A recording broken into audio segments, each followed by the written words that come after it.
OK, fait que je te laisse la place, puis je vais revenir te rejoindre au moment des questions. Fait que je commence ça direct demain? Exactement, mon ami. Tes invités sont là, puis je vais prendre en note les questions qui se préparent. Parfait. Bon, ben bonne soirée à tous et à toutes. Désolé un petit peu du contretemps. C'est comme qui dirait que c'est pas des choses qu'on fait tous les jours, donc on est désolé de ça. Donc, je commence. Je me présente, Félix Goulet, guide et pêcheur professionnel.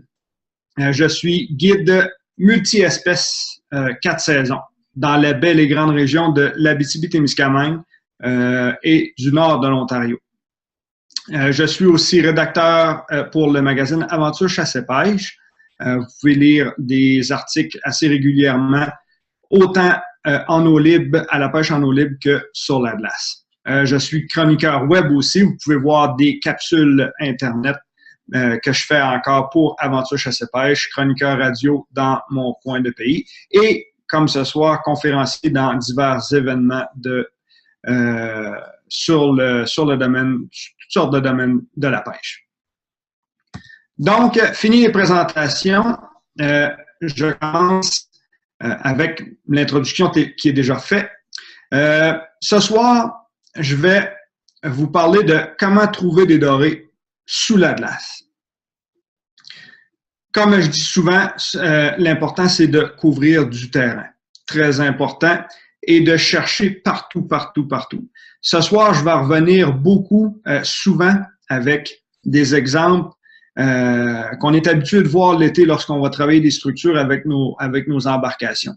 Ben, c'est à peu près la même chose que l'été. Donc, l'hiver comme l'été, c'est de chercher partout, partout, partout. Je vais commencer par le choix de une, de deux, même de 3 structures. Je vais y aller aussi dans le choix des structures par rapport au type de lac, à la grandeur des lacs, la couleur de l'eau et la profondeur moyenne du plan d'eau. Les structures vont varier d'un plan d'eau à l'autre. Ensuite de ça, je vais vraiment y aller où, quand et comment on perce nos trous pour aborder ces structures-là, puis pour être efficace et couvrir du terrain. Ensuite, je vais vous parler de ce que je pense de on pêche avec des brimbales ou on pêche avec les cannes à dandiner. Et le dernier point, ça va être la dandinette. Quelle heure qu'on installe sur notre canne à dandiner. Et pour terminer, ben, on va y aller avec les questions et réponses. Donc, le choix de 1, 2, 3 structures. Ce qui est important, c'est de prendre le temps de prospecter nos structures. Souvent, j'ai la question qui me revient, c'est combien de temps qu'on pêche par trou ou combien de temps on va pêcher une structure. L'important, c'est de vraiment tout quadriller la structure. Poisson, pas poisson, on quadrille toute la structure. Souvent, les gens vont faire ce qu'on appelle du run and gun. Hein? Ils vont percer des trous, ils vont pêcher, ils vont percer des trous, ils vont pêcher, sans prendre vraiment le temps de voir s'il y a des poissons un petit peu dans le secteur. L'hiver, on le sait, le doré, c'est un animal à sang froid. Donc, plus l'eau va être froide, plus les poissons vont ralentir leurs activités. Donc, le poisson étant le doré étant un poisson d'eau chaude, l'hiver, il va être encore plus ralenti. Donc, il faut vraiment prendre le temps de pêcher. Pas de pêcher 5 minutes dans un trou puis de s'en aller. On va prendre un petit peu plus de temps que ça. Donc, le choix des structures qu'on va faire, j'ai séparé vraiment 2 types de lacs.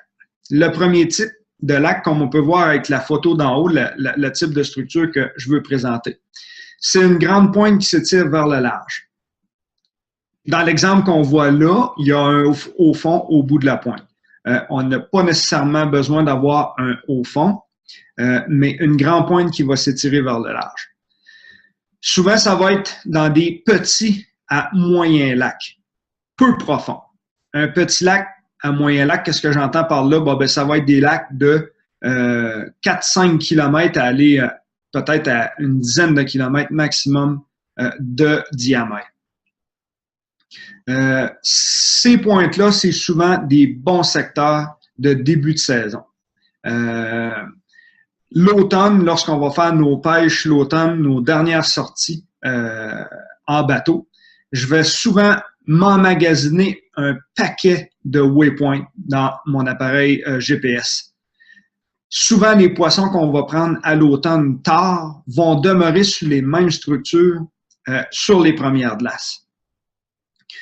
Point de vue sécurité, on en parle souvent. Une année comme cette année, c'est comme exceptionnel, il faut être encore plus prudent. Donc, ces petits lacs-là sont souvent le théâtre de mes premières sorties. Justement parce qu'ils sont peu profonds, ils sont pas grands, puis je vais souvent pêcher des structures reliées à la rive. Donc, on va être capable d'y accéder à pied, sans motoneige. On va tester notre glace comme il le faut pour se rendre sur nos lieux de pêche. Donc, on est capable de commencer notre saison un petit peu plus hâtivement. Couleur de l'eau assez foncée. Moi, dans ma région de l'Abitibi-Témiscamingue, on vit sur une plaine argileuse. Donc, les eaux de nos lacs adorés sont teintées, même souvent, là, j'appelle ça, c'est pratiquement du café au lait. L'eau est chargée de sédiments d'argile. Donc, ces lacs-là, vu que la pénétration de la lumière est moins importante, ben là, les poissons vont être moins profonds. C'est ça, c'est des lacs qui varient souvent entre 8 et 20 pieds de profondeur. Les structures qu'on va pêcher en bordure de la rive, souvent c'est un substrat, un mix de sable et de boue. Souvent, je vais vraiment prendre mes poissons lorsqu'il y a une transition entre le sable qui est souvent présent sur en moins grande profondeur le long de la rive, dû à l'action des vagues durant la belle saison, durant l'été, lorsque le lac est pas gelé, et la boue qui se situe un petit peu plus profonde. Je ne sais pas qu'est-ce que les poissons recherchent le long de cette transition-là, mais souvent, c'est le long de cette transition-là qu'on va avoir les meilleurs résultats. Souvent aussi, la proximité d'une baie peu profonde.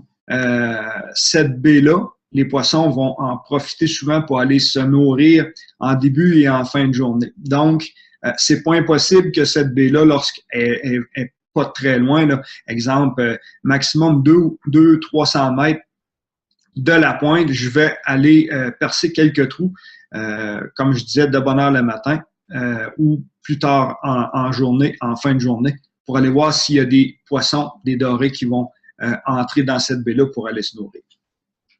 Donc ça, c'est une structure que je pêche régulièrement dans des petits à moyens lacs. Donc, si on pêche un lac dans ce gabarit-là, on va cibler 2-3 structures pour notre journée. On va commencer par la première structure, on va travailler notre structure. S'il n'y a rien qui se passe, ben on va s'en aller sur la deuxième et sur la troisième pour essayer de trouver nos dorés. Deuxième type de lac, comme on peut voir sur l'image, il y a un haut fond qui est complètement séparé de la rive. Ce que je veux dire par là, c'est qu'on voit qu'il y a des courbes de niveau qui descendent, les courbes de niveau où le fond du lac est blanc. Ça, c'est vraiment la fosse du lac. Puis là, on a un haut fond qui ressort du fond. Ce haut fond-là, il faut souvent qu'il soit, même pratiquement tout le temps, qu'il soit vraiment bordé, entouré d'eau profonde. Donc, c'est vraiment une butte qui va sortir de la fosse du lac. C'est souvent des structures que je vais aborder dans des moyens à grands lacs. Donc, c'est des lacs de 10 km et plus. Oui, ça, je voulais en parler de ça. Je suis convaincu ce soir qu'il y a des pêcheurs de rivière, des pêcheurs qui vont pêcher sur le fleuve Saint-Laurent, le lac Saint-Pierre, puis tout ça. Probablement que c'est différent pour vous. Moi, c'est vraiment des lacs naturels que je pêche la majorité du temps en Abitibi. Donc, c'est vraiment pour les lacs que ma présentation est présentée ce soir. Ensuite de ça, c'est un bon secteur toute la saison, particulièrement lors de fronts froids. Pourquoi? Les fronts froids, souvent, les poissons vont tomber très négatifs. Ils vont, comme je dis souvent, bouder. Ils vont avoir pratiquement le nez entré dans le substrat et souvent, ils vont trouver une pente extrêmement abrupte pour vraiment aller se mettre à l'abri et avoir pratiquement peu d'activité. Donc, c'est au fond là. L'hiver, surtout au mois de janvier, c'est bon toute la saison, mais surtout au mois de janvier, lorsqu'on a les températures les plus froides. On s'entend cet hiver, c'est comme pas le cas, là, mais un hiver normal, les poissons vont être tout le tour de ce au fond-là, souvent dans une pente extrêmement abrupte. Souvent, ces lacs-là, c'est des lacs d'eau assez claire. Donc, les profondeurs d'eau que je vais cibler à ce moment-là, c'est entre 20 et 35 pieds de profond, dû à une eau plus claire et une pénétration de la lumière plus importante, donc les poissons vont évoluer plus profond. Souvent, le fond de ces plans d'eau-là va être constitué de boue ou d'argile déposée dans le cas de l'Abitibi-Témiscamingue et probablement dans d'autres régions au Québec. Mais les structures qu'on va pêcher, c'est encore des structures, là au fond en tant que tel, va être encore une structure de sable mélangé avec de la boue. Et encore une fois, la fameuse transition du sable et de la boue va être souvent la clé du succès pour une journée de pêche lorsqu'on aborde une structure dans ce style-là. Dernière chose, la proximité d'une fosse pour aller chercher une luminosité encore faible en plein cœur de jour. Donc, vous me voyez venir, les poissons, lorsqu'on va avoir une journée avec un soleil de plomb, les poissons vont descendre encore plus en profondeur. De là, l'importance d'avoir une structure avec des pentes assez abruptes. Comme ça, les poissons vont pouvoir aller chercher une certaine ombre. Mais on réussit quand même si la pêche est plus difficile en plein cœur de jour, on réussit quand même, en descendant plus profond, en pêchant le long d'une pente abrupte, à capturer quelques dorés. Donc, oui, on peut pêcher de bonne heure le matin, on peut pêcher en fin de journée, mais entre les deux, il y a moyen d'avoir un petit peu d'action aussi. Donc, c'est les deux types de plans d'eau que j'ai dans ma région, puis deux types de plans d'eau adorés que j'aime bien pêcher. Passons à la première pointe. Notre premier type de plan d'eau, de lac que je vous ai parlé tantôt, le lac, on peut dire, peu profond. Sur l'image que vous avez, on a les points rouges et les points jaunes. Pourquoi il y a deux points, un au côté de l'autre? Un point pour peut-être installer une brimballe, un point, un trou qu'on va se servir pour pêcher avec une dandinette. On va percer partout. Tantôt, je vous l'ai dit, il faut chercher partout, partout, partout, partout. Souvent, lorsqu'on va pêcher une structure ou une pointe dans ce style-là l'été, on va pêcher sur le côté que le vent il va frapper la structure. On s'entend qu'à l'hiver, en dessous de la glace, il n'y en a pas de vent, il n'y a pas de déplacement d'eau. Sauf que je ne sais pas pourquoi, souvent, ces structures-là, on va faire nos pêches durant la belle saison, souvent sur le côté ouest-sud-ouest. Dans mon cas, c'est pratiquement toujours ça. Parce que lorsqu'on a un vent sud-sud-ouest, les conditions de pêche sont vraiment excellentes. Donc, souvent l'hiver, ben, les poissons vont être positionnés à la même place sur la structure, c'est-à-dire du côté sud, sud-ouest et ouest.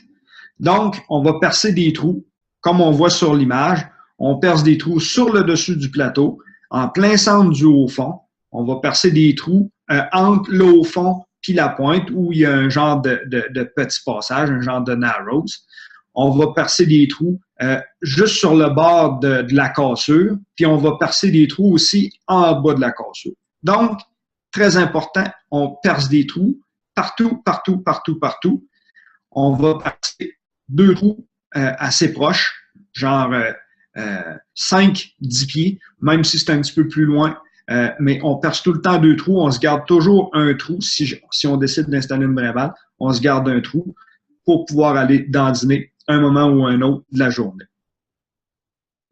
Une fois qu'on a pris des poissons sur la structure, ben, on va regrouper nos lignes à l'endroit où on a pris ces poissons-là.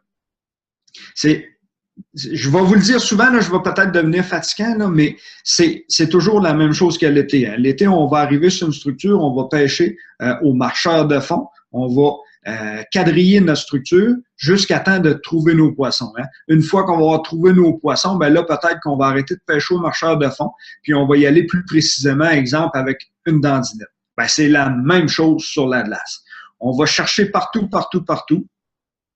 On va installer quelques brimbales. Les brimbales, c'est comme, tu sais, c'est des lignes dormantes. Hein. On va jiguer, dandiner une partie de la structure, l'autre partie, on va mettre quelques brimbales. Puis si jamais on a des flags qui lèvent sur ces lignes-là, ben après ça, on va pouvoir.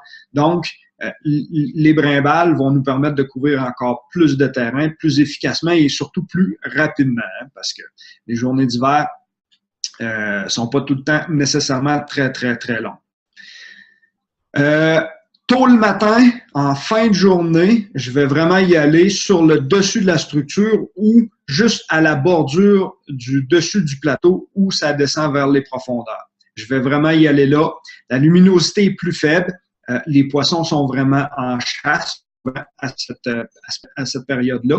Donc, ils vont être sur le dessus de la structure pour aller se nourrir. Ça, c'est tôt le matin. Aller jusque, je vous dirais, au milieu de l'avant-midi, 9h30, 10h.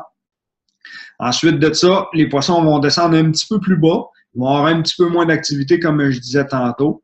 On va y aller un petit peu plus profondément. Souvent, on va avoir un petit peu moins d'action, mais on devrait réussir à prendre quelques dorées quand même. En fin de journée, ben, c'est la même chose. On peut remonter dans nos trous un petit peu plus haut dans le secteur où on avait pris des poissons le matin et souvent les poissons vont se rediriger vers ces secteurs-là en fin de journée. Je vous dirais à partir de 15h, 15h30, 16h, aller jusqu'au coucher du soleil.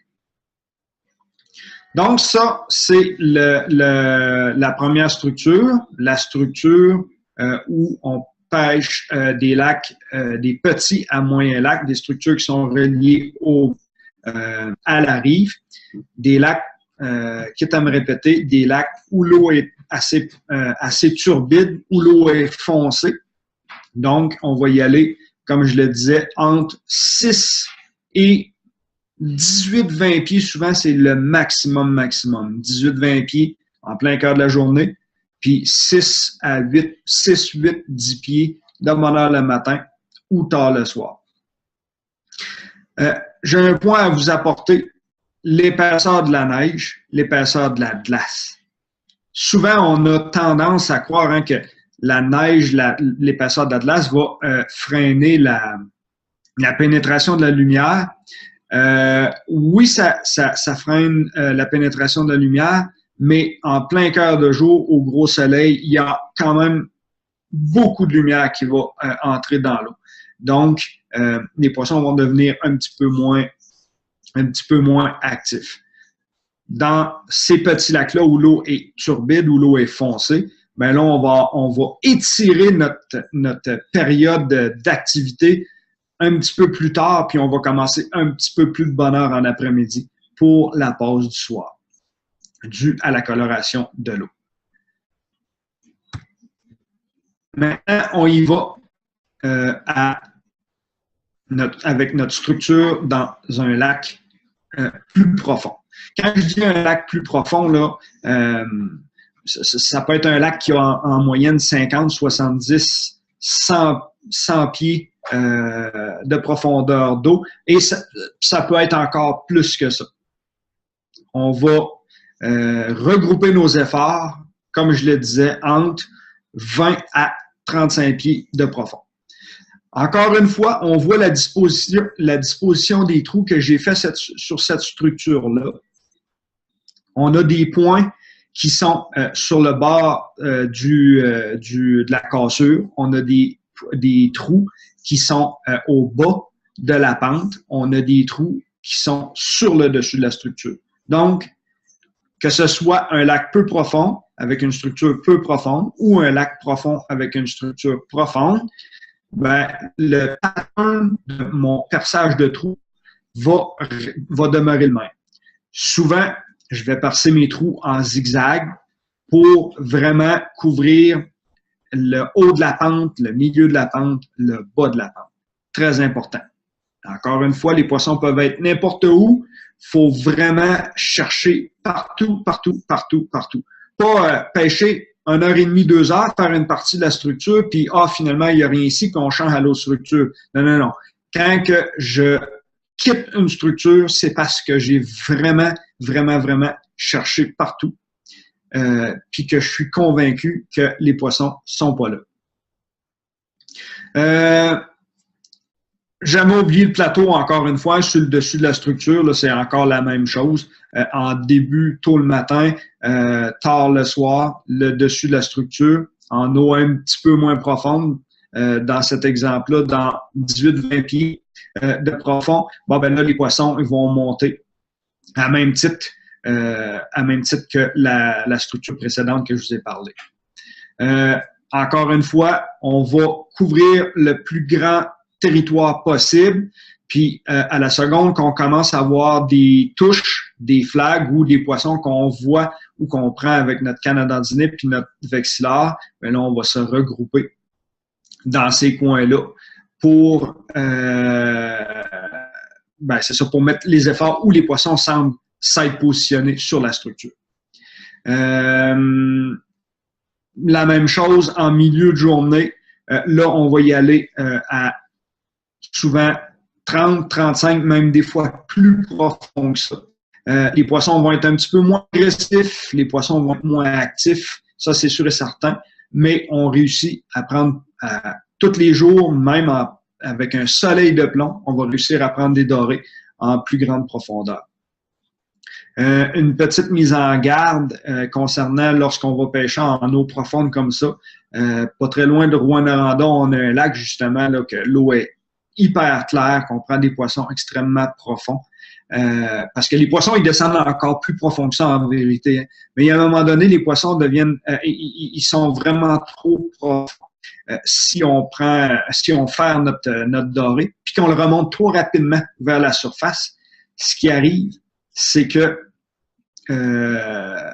la vessie natatoire va complètement sortir de la bouche du poisson. Puis à ce moment-là, c'est extrêmement difficile de remettre ce poisson-là à l'eau. Donc, si on pêche plus profondément, ben, on fait un poisson. Souvent, si c'est un beau poisson, on va prendre notre temps de le remonter. Ben, c'est la même chose avec un petit poisson. Prenons le temps de le remonter tranquillement pour s'assurer justement que sa vessie natatoire soit pas sortie dans sa bouche. Parce que ce petit poisson-là, souvent, on va le remettre à l'eau. Il va disparaître, puis malheureusement, probablement qu'il va mourir et qu'il va venir s'accoter en dessous de la glace. Bon, la fameuse question. Brimballe ou canne à dandiner? Comme on voit sur la photo que j'ai mis, j'ai pris soin de prendre cette photo-là. On voit ma brimballe de type polar, l'original Tepa. On voit où ma clame pop-up est installée. Et loin, loin, loin derrière, on voit mon partner qui est en train de prendre un poisson ou d'installer une ligne, je ne sais pas trop. Donc, on voit la distance que je vais couvrir cette structure-là. Ça, c'est justement une structure que je pêchais cette journée-là, une structure profonde sur un lac extrêmement profond, un grand lac, le lac qui doit avoir comme 30 km de grand. Donc, on va s'étaler sur grand. On a concentré, excusez-moi,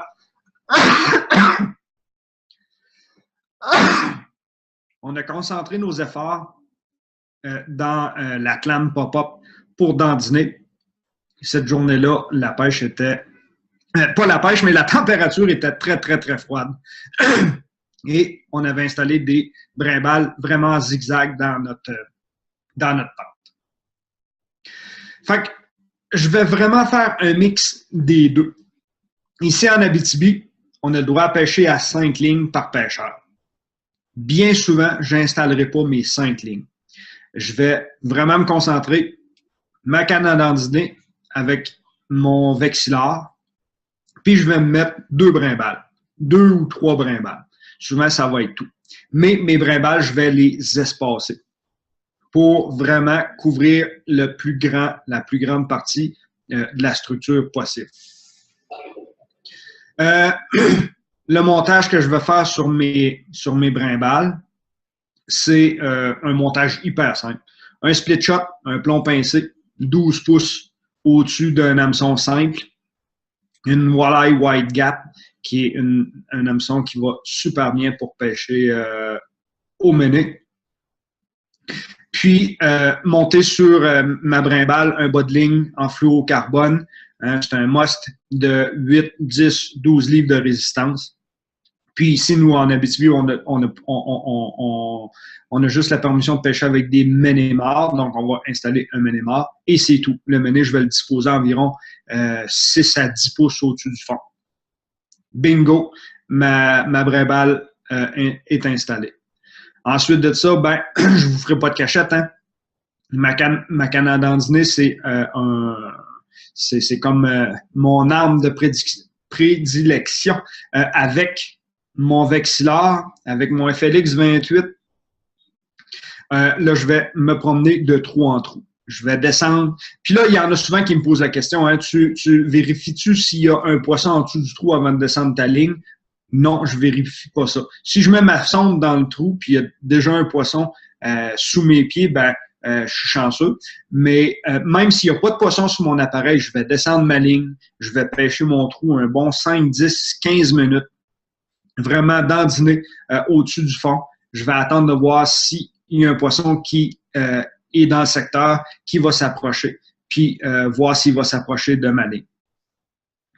J'ai souvent, là, ça va être mon prochain point, plusieurs cannes de montée avec différents types de leurres, différentes couleurs de leurres, pour essayer de plaire à un poisson qui vient voir le leurre que je dandine la première fois qu'il se présente.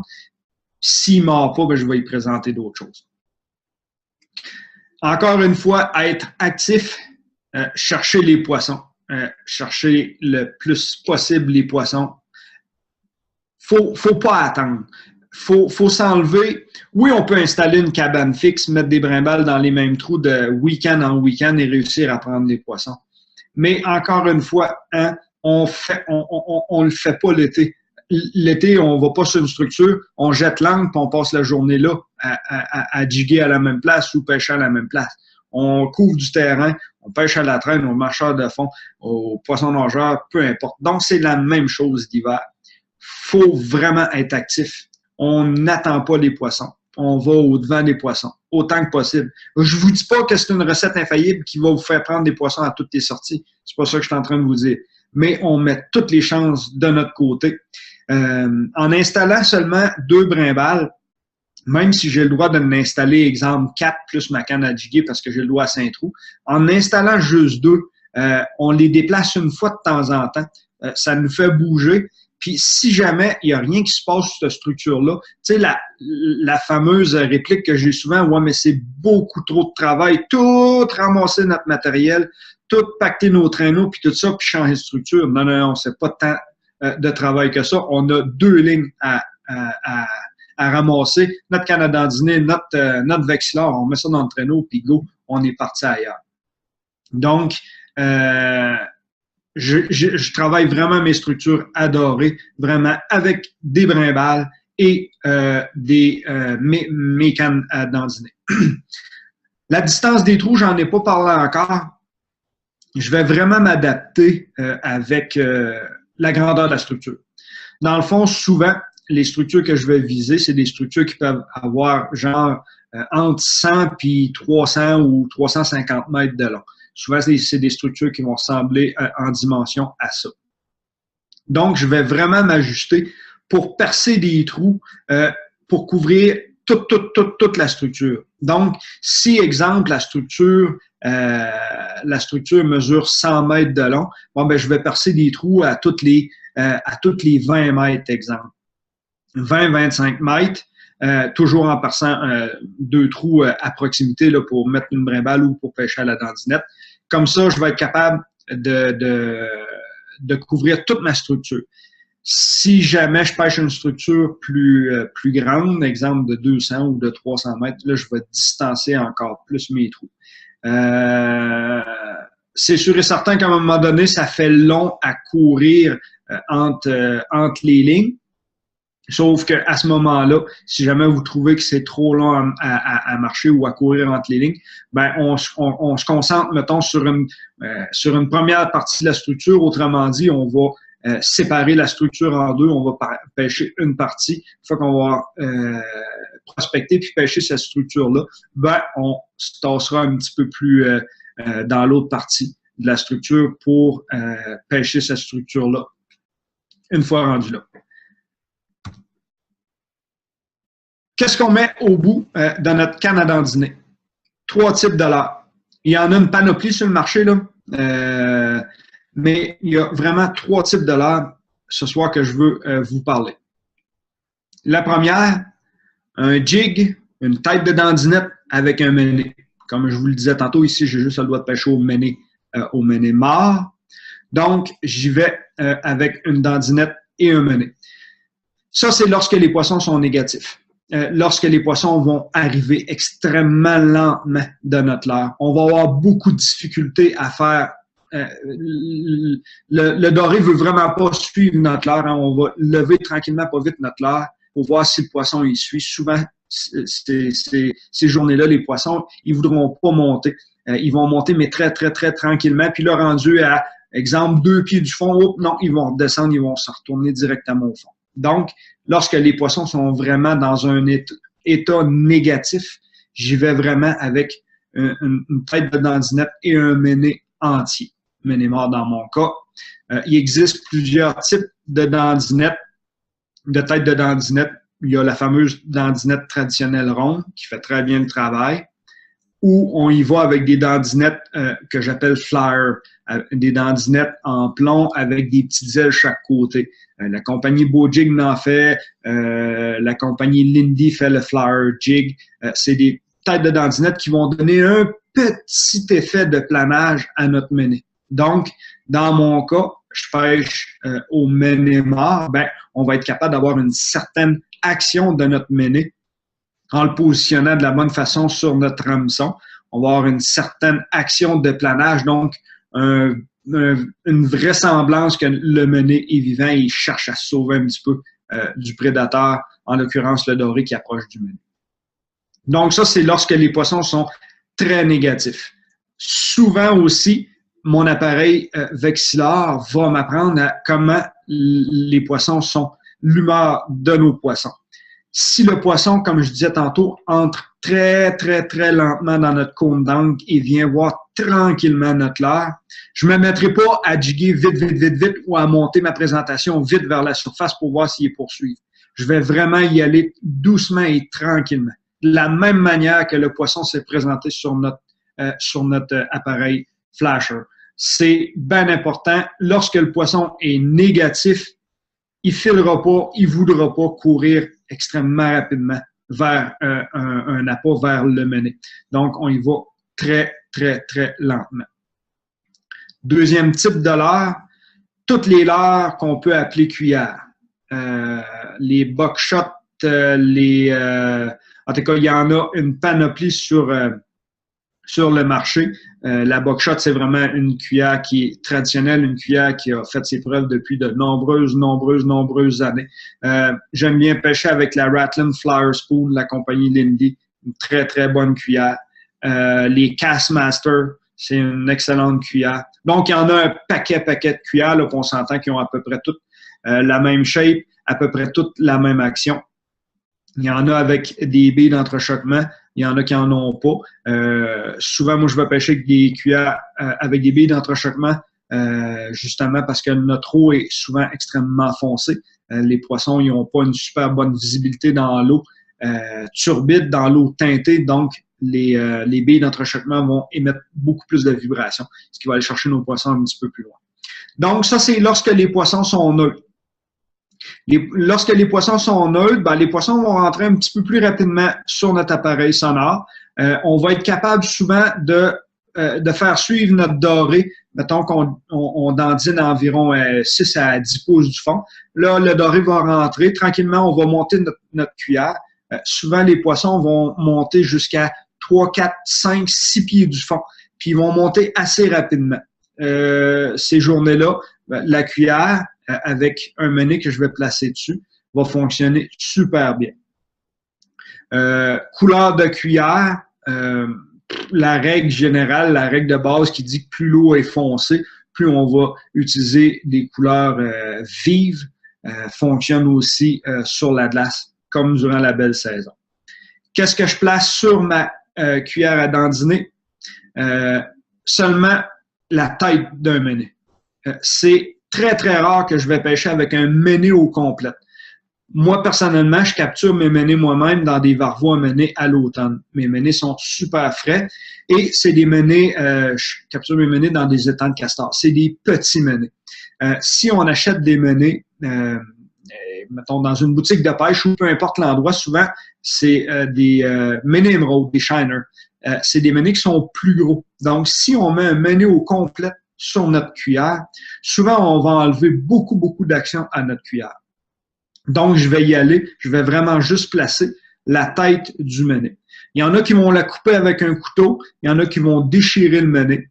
Moi, j'aime bien souvent déchirer le mené. Souvent, il va y avoir des petits bouts de chair qui vont dépasser en dessous de la partie de la tête de mené que je mets sur ma cuillère.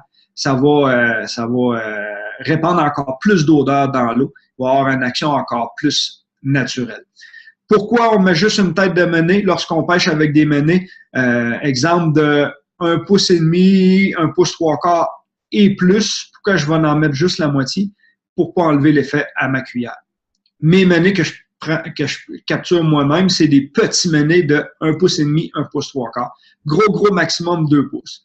Dans ce cas-là, je vais mettre le mené entier. Mais ces menés-là ont un petit corps, petit, donc ils n'enlèvent pas l'effet à notre cuillère. On va dandiner. La façon de dandiner une cuillère, la première phase, ce que je dis souvent, c'est la phase d'appel. On va lever notre canne à dandiner d'un bon 16, 20, 24 pouces de haut pour vraiment émettre des vibrations, envoyer des reflets de lumière dans l'eau pour aller chercher notre poisson. C'est pour ça que j'appelle ça la phase d'appel, pour appeler notre poisson qui vienne voir de plus près. Une fois que notre poisson va être sur l'appareil flasher, sur notre vexillaire, ben là, tranquillement, pas vite, je vais souvent lever mon leurre. C'est de cette façon-là qu'on voit la réaction du poisson, son humeur, justement. Si je vois que le poisson il monte assez vite, souvent, je vais arrêter de monter mon leurre puis je vais le dandiner très légèrement sur place. Et c'est souvent à ce moment-là que le doré va ramasser le poisson.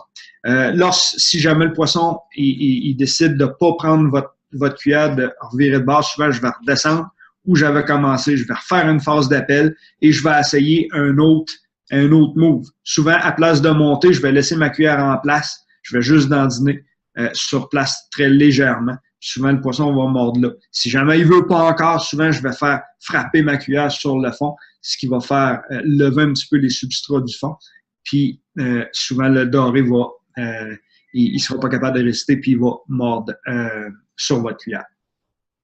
Fait que ça, c'est des poissons neutres. Autrement dit, là, une cuillère, là, ça fonctionne à peu près tout le temps. Même quand les poissons sont négatifs, on va réussir à prendre des dorés avec nos cuillères.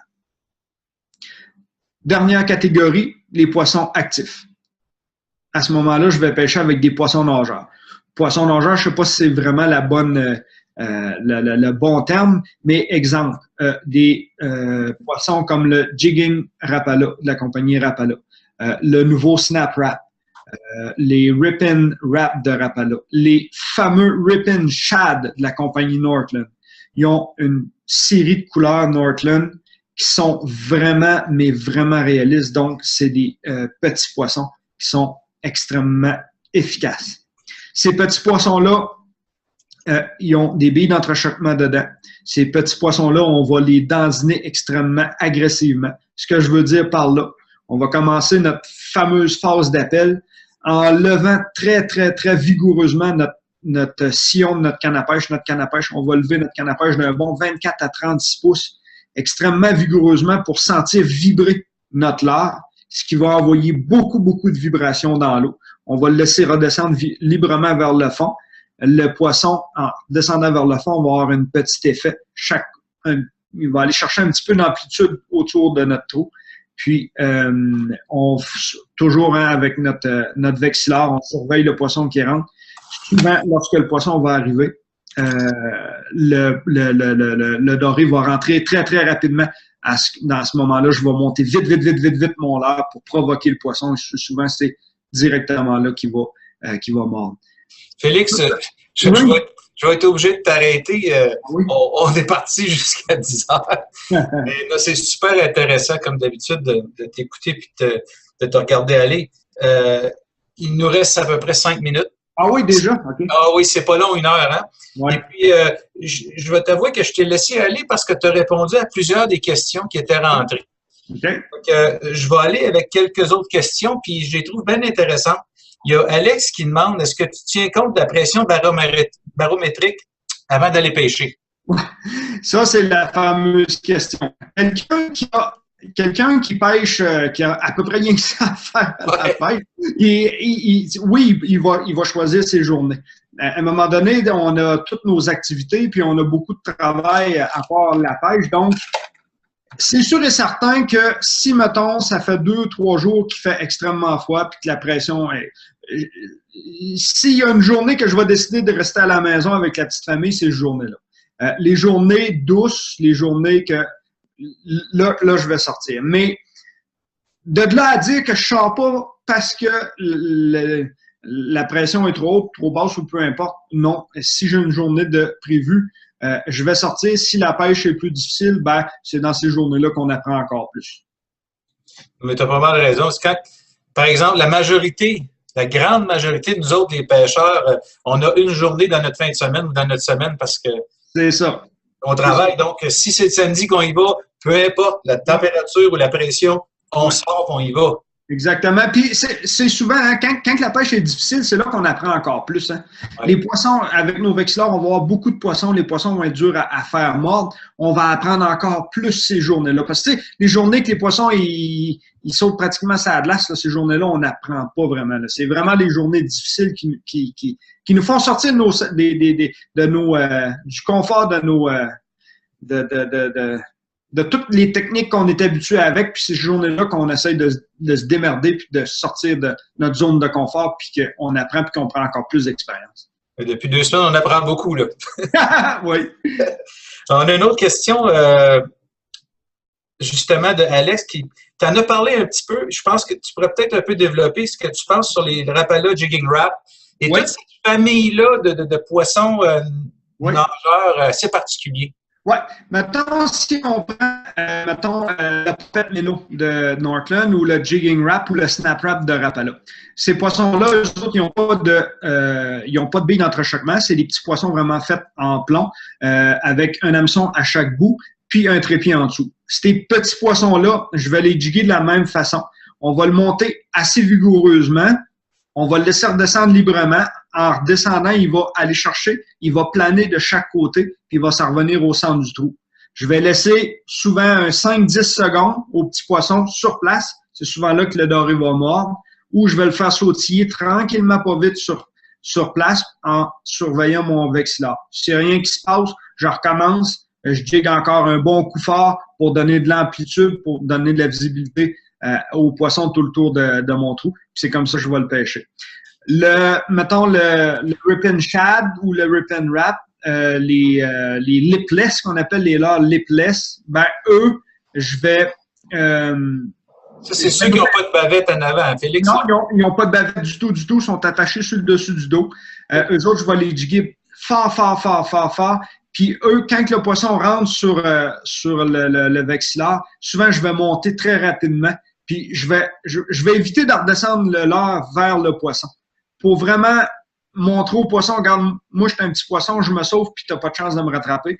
Le poisson, quand il mord sur ces leurres-là, il est agressif. Puis souvent, à ces leurres-là, là, jigging wrap, puis toute cette catégorie de leurres-là, là, ça fonctionne ou ça fonctionne pas. La journée que ça marche, ils mordent comme une tonne de briques. Puis si les poissons, ça fait 10 poissons que tu vois sur ton vexillaire, tu n'as pas eu touche chez leurres-là, oublie ça, tu es fait pour la journée, ça ne fonctionnera pas, on va retourner avec notre cuillère. Écoute, il nous reste quelques minutes, juste peut-être pour dire que tantôt, tu n'étais pas là avant que tu arrives, on agaçait bien que tu étais très loin de chez nous. Ouais. Je pense que c'est pas toi qui est loin, c'est nous autres qui est loin de chez vous. Ouais. Parce que souvent, on aimerait bien mieux être à ta place et chez vous qu'on peut l'être maintenant. Oui, mais si c'est pas... C'est une des choses que je voulais mettre au point. Oui, si ça peut vous réconcilier, là, même ici en Abitibi, là, la glace, là, on n'a pas une superbe saison. C'est comme partout dans le restant du Québec. Puis, écoute, deux petites dernières choses. Moi, je voudrais remercier au nom de l'équipe Québec Ice Team, André puis Navionics de nous donner une chance de faire ces conférences-là, de parler de ce que nous autres, on aime. Écoute, de partager avec les gens des petits trucs qu'on peut avoir appris avec les années. Bien fun, puis si ça peut toucher le maximum de monde possible, tant mieux, ça va aider à augmenter peut-être l'attrait que cette pêche-là, cette activité-là a maintenant, puis qui est une cabane de bois, comme tu disais Félix tantôt, c'est plus la cabane de bois avec des brimbales de bois, parce qu'on s'en va vers autre chose. Exactement, puis c'est de l'essayer, hein. Les gens, souvent, on reste dans notre zone de confort, puis on a tout le temps pris des poissons un petit peu comme ça, mais juste par rapport au vexillaire, hein, tout le monde qui a goûté à un vexillaire, ils vont tous vous le dire, plus jamais que je vais pêcher sans mon vexillaire. Puis, ben, c'est comme ça pour plein d'autres techniques qui existent sur la pêche. Plus ça va, plus l'espace se spécialise, puis il faut vraiment profiter de ces équipements spécialisés-là, puis on va prendre plus de poissons, puis c'est pas nécessairement dans le nombre de poissons, mais vraiment dans le plaisir qu'on va prendre à pêcher avec ces équipements-là. Good. Dernière petite chose, Félix, tu vas être le 27 février au tournoi du Basketum. Tu vas donner une conférence là-bas justement sur les flashers. Oui, exactement. J'ai parlé aujourd'hui avec Christiane, celle-là qui organise le tournoi, puis c'est ça, je vais être toute la journée sur l'Atlas, à proximité du site d'enregistrement. Ça va être un secteur où il y a des poissons, donc je vais pouvoir donner des cliniques directement sur l'Atlas avec ma canne à pêche dans les mains, puis le flasher live. Puis durant la soirée de la remise des prix, je vais donner une conférence d'une demi-heure sur la pêche blanche moderne, disons. Excellent. Ben écoute, juste un petit dernier mot avant de laisser le dernier mot, André, c'est que venez nous voir, on est sur québecicesteam.ca, soit sur Facebook ou soit sur notre site web. Il y a des tonnes d'informations. Félix a justement un article présentement qui est sur localisation du doré en lac. C'est excellent, comme tous ces articles d'ailleurs. On en a plus de 70, 75, je pense maintenant, des articles qui sont courts, qui sont précis, mais qui ont une tonne d'informations pour améliorer vos sorties de pêche. Exactement. Puis n'hésitez pas à rentrer en contact avec nous, que ce soit par courriel, par Facebook, par tous les moyens. N'hésitez pas à nous poser des questions. Ça nous fait plaisir d'y répondre. Le dernier mot est à toi, André. Merci à tout le monde. Écoute, tu me donnes le goût de la pêche au doré sur la glace, Félix. C'est pas quelque chose qui m'attire beaucoup, mais là, j'ai le goût. Fait que lance pas une invitation, puis j'embarque. Il n'y a pas de problème, André. Tu es toujours le bienvenu. Merci à tout le monde, puis à la prochaine. Puis, écoute, de fois en fois, c'est de mieux en mieux. C'est merveilleux. Merci à tout le monde. Merci. À la prochaine. Oui.